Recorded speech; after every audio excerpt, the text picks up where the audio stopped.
Resuming debate, the honourable member for Guelph. Mr. Speaker, today's motion should not be one that has to be brought forward by the opposition. It's a travesty that this government has ignored veterans for the length of their 9 years in government, to the extent that we are here still in the dying days of a parliament asking the Conservatives to finally give our Canadian Force veterans their due for accepting unlimited liability in the face of various conflicts and wars. In the shadow of the First World War, Sir Robert Borden made a covenant with those Canadians who fought that their government would support them. On the eve of Vimy Ridge, he told Canadians, and I'm quoting, "You can go into this action feeling assured of this, and as the head of government, I give you this assurance that you need not fear that the government and the country will fail to show just appreciation of your services to the country and empire in what you are about to do and what you've already done."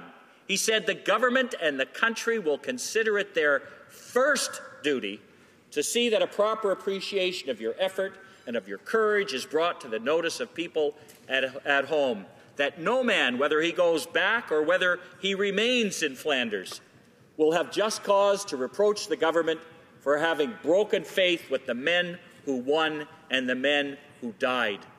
End quote. Those soldiers accepted unlimited liability on behalf of their country, and the government assured them with the words made true by Colonel John McCrae that their sacrifice would not be in vain. Yet our current Prime Minister seems to believe that appreciation of service to Canada ends once his camera crew is done with the necessary shots for this week's 24/7. From its beginning a century ago, 625,825 Canadians fought in the First World War. A total of 61,082 never returned home, and 154,361 were wounded. In the Second World War, over 1 million served. 42,042 died, and 54,414 were wounded. In Korea, 27,751 Canadians served, 516 giving the ultimate sacrifice, while 1,072 suffered injuries. Thousands had served as peacekeepers, and more than 40,000 Canadians served in Afghanistan. Most of us watched as each of the 158 Canadians who died returned home. The thousands who were injured with wounds both visible and invisible are our neighbours, our co-workers, our friends, our family. These men and women and their families did incredible things, things many of us here will never understand because we've not had to face the rigors of combat or the terror that we or someone we love might not come home. I've been fortunate, since being asked to take on the role of Liberal veterans critic, to meet with and speak to so many men and women who've served this country and the men, women, and children behind them, here in Ottawa and across the country. Last week, I returned from the Netherlands with the Minister of Veterans Affairs, where I was fortunate to speak with many of the veterans who were there at the Liberation 70 years ago. These Canadians received such a warm reception from the Dutch, not just those who had been there during the Second World War, but their children and their grandchildren. In Groesbeek, we marched for over an hour, side by each. I was at the front with a number of others from the Canadian delegation and the Minister of Veterans Affairs and the Mayor. As we approached the cemetery, I turned around, and there were 3,000 others still behind us, Dutch and Canadian alike, who were in lockstep as we moved in memory of those who had sacrificed to accomplish the liberation of Netherlands, and those throughout Europe and the Pacific who had brought about the end of the war. I was struck by something when we arrived at a monument as we were walking. There was an inscription on it, which roughly translated from Latin stated, "We live on in the hearts of those for whom we died." Truly, we who live on are stewards for these brave souls. When another Canadian is willing to lay down his or her life for us, we are stewards for what comes next. It is not enough that their memory lives on. We are responsible to make sure that not only the legacy of these brave women and men is preserved, but also the standard of living of they and their families. Gathering at these monuments is one thing. Reading the words and Being moved by them is one thing. Acting is a whole other thing. There is another side of this coin. There are those whose battles with the enemy are done, but whose battles with the Conservative Government of Canada are just beginning. Take Jenny Mignot, for instance, another person with whom I've been so fortunate to speak since taking on this role. We were more than prepared to send her husband off to fight on our behalf, but when he came back and his PTSD made life difficult for him and their family, this government didn't provide the necessary resources for she and him to confront their new reality. In fact, she famously had to pursue the Minister of Veterans Affairs' predecessor down a hall and still could not get a hearing. A government which has figuratively turned its back to the very veterans who served it, quite literally brushed past the families left in the wake of disastrous inaction. Over the course of this government, Veterans Affairs Canada has frankly been in crisis. Information published by the department clearly demonstrated it lacked the adequate staffing to deliver the services necessary to meet the needs of veterans and their families.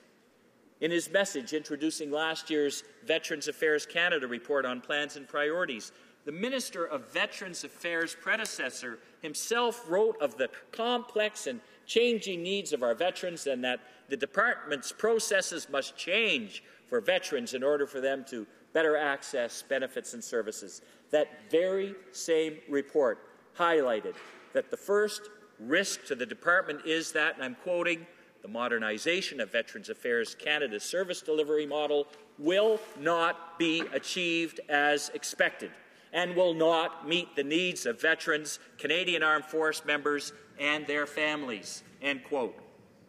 Worryingly, despite this advice, Treasury Board of Canada data on the population of the Federal Public Service showed, as of last year, that 949 full-time equivalents had been cut since 2008, approximately 25% of the Veterans Affairs Canada workforce.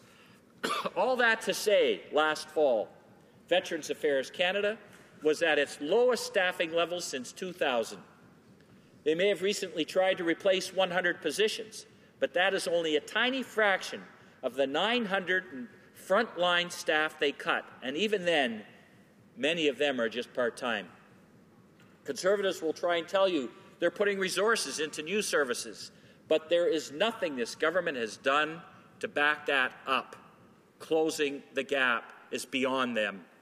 On April 23rd of this year, the Veterans Ombudsman observed at committee that while these announcements might contribute to closing the gap, he said, and I'm quoting, "The announced changes do not encompass all that is needed for our veterans," end quote. It is programs like disability and death compensation and the health care program which have suffered the most significant cuts under this government. It is this government which squandered $1.13 billion in funding for the department since 2006. This government which couldn't find a dime for veterans because those billions it let lapse, that they clawed back, went to falsely balancing their books in this election year. There are veterans coming forward and applying for programs which are understaffed and underfunded, while this government seems a little too busy getting the camera angle right. A benefit delayed is a benefit denied, and so long as this Conservative government continues, it appears that the government is in the business of denying benefits. In his report this fall, the Auditor General illustrated that one veteran in 5 is forced to wait up to 8 months for mental health assistance, and the Veterans Affairs Canada is largely unconcerned with, and I'm quoting, how well veterans are being served and whether programs are making a difference in their lives, end quote.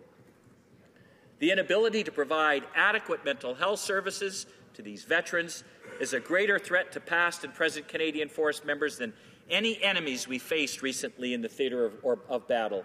In the same period of time that we were engaged in Afghanistan, 160 died by suicide. That's just the ones we know about. So long as this government continues to blindly accept incomplete data, Data that is skewed by leaving so many out of the count will never know the true impact. Now, the faces at the helm of Veterans Affairs Canada may have recently changed, but the song remains the same. These men and women deserve more than a PR campaign to convince them everything is going to change.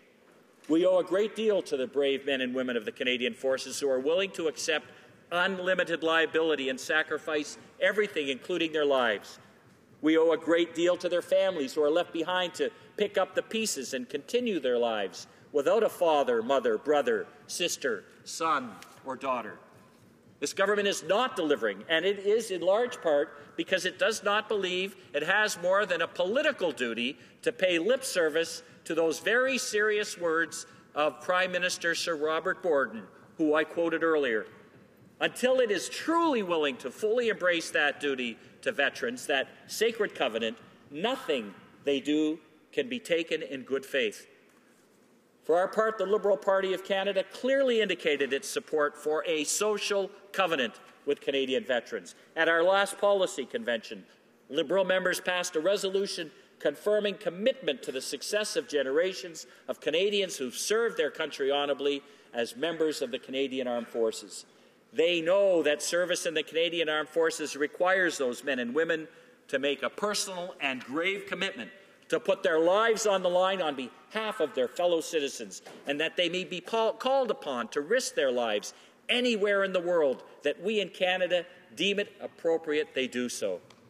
Liberals know that military service is not a burden borne only by the service member, but also by their families, evidenced by the countless sacrifices made to ensure the success of Canadian Armed Force missions. The only sacrifice this Conservative government seems to know when it comes to service missions is having to take down their propaganda videos once they've endangered the safety and security of our special operators, as we saw in the past weeks. The Conservative government's approach to veterans policy demonstrates an utter lack of regard for our country's obligation to those who serve on our behalf in the military. We've resolved that a future Liberal government will uphold the principle of this social covenant in its defence and veterans policies, and will present a government which finally lives up to Canada's sacred obligation to care for veterans and their families throughout their lives. A little over a year ago, I travelled to France and Belgium with a delegation commemorating the 97th anniversary of the battle at Vimy Ridge. As I stood there before the monument on Vimy Ridge, overpowered by its immensity as a testament to Canada's sacrifice in the First World War, the enormity of the impact of war was made so clear. Before us stood a memorial to a conflict colossal in its overwhelming effect on the lives of all those who fought and died or returned and lived and tried to carry on in its wake. The contrast of something so beautiful serving as a reminder of the horror and cost of war was stark. Now, I've told this bit before, but I feel it's important. It is foundational for me and should be for all of us. Early one morning, as the trip drew to a close, I stood alone at Essex Farm Cemetery on the outskirts of Ypres, where Lieutenant Colonel John McCrae, a Guelph native, performed his work as a field surgeon in the Canadian Artillery. It was here that McCrae's friend and student, Lieutenant Alexis Helmer, died from wounds sustained in battle. It was here that he composed In Flanders Fields, a poem we all know, a poem which just celebrated its 100th anniversary. I'd heard the words hundreds of times, worn the poppy every Remembrance Day, and now stood between those crosses. Suddenly, I was aware of a small group of Canadian high school students on a similar pilgrimage of the remembrance trails of the First World War. They sat quietly, pondering the carnage upon the surrounding fields 100 years earlier and the transformation of those events into words written by McCrae. I listened as they recited the poem, each of 3 stanzas recited one by one. It was as if I was hearing it for the very first time. Everything was still as the last student recited, "If ye break faith with us who die, we shall not sleep, though poppies grow in Flanders fields." In that single moment, I understood the fundamental truth of our sacred covenant to our veterans. Our solemn obligation cries out that we must not break faith with those who died. Therein lies our sacred obligation, that our commitment to their well-being, their families, and all who return home to tell their story is bound forever by the sacrifice by those who lived and died on those fields and elsewhere. Now, we just celebrated the centenary of that poem, and yet we seem no further ahead over the last decade than we were when it started. We've had another war to end all wars, Cold Wars, and other very hot conflicts around the world. Canada's taken on terrorism, yet somehow it is beyond this Conservative government's grasp to finally and formally recognize that there exists a standalone covenant, including our, as the motion says, moral, social, legal, and fiduciary obligation to the men and women of the Canadian Armed Forces and their families. They could start right now. They could start by adjusting the new Veterans Charter disability benefits to encompass post-traumatic stress disorder. They could ensure that the amount of money received is fair and not leave veterans feeling like they could have been compensated better if they'd been hurt on a job site or injured in a car accident in Canada, rather than off somewhere else serving and protecting Canada and Canadians' freedom. They could start by no longer spending millions of taxpayer dollars fighting veterans seeking benefits in court, and instead spend some of those millions bolstering programs veterans are literally begging for. They could use some of those millions to rehire any of the full-time frontline personnel they've let go, or reopen the Veterans Affairs Centres in communities like Brandon, Manitoba, or Sydney and Cape Breton. They could start by acknowledging the social covenant is, in fact, a sacred obligation and not just political rhetoric. Every year in November, we see the incredible outpouring of love Canadians have for our friends and family who serve this country. Remembrance Day across the country is observed at schools and cenotaphs and halls. We stand and pause and promise never again and say, lest we forget. But it's not enough anymore, Mr. Speaker.